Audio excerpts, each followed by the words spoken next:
sa am do mong ong bu e a tik hai man hai le a is kun to ave lai mi cha no le phun son le nga hun nu pa ni cha ba hun nu pa ni dun to ma dan na ti dan na ta ma dong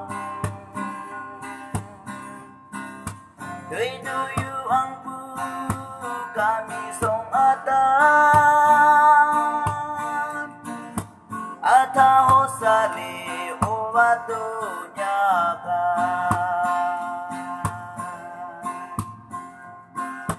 ka ku kai tam de sat sa ang chi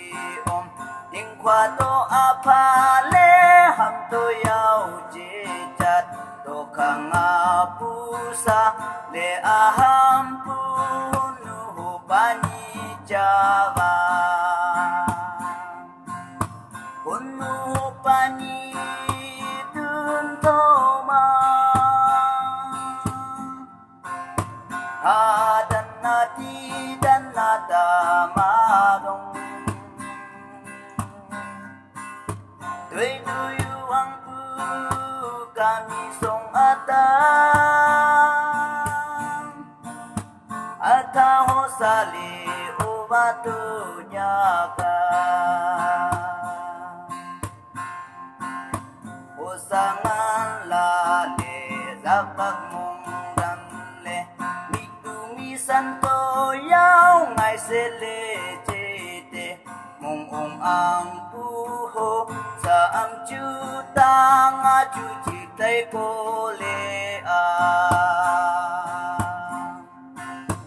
unu pa ni tun to ma dan na ti dan na ta ma dong Dui du yu ang pu kami song ata ho sali o wa tu nya ka ata ho sali o wa tu nya ka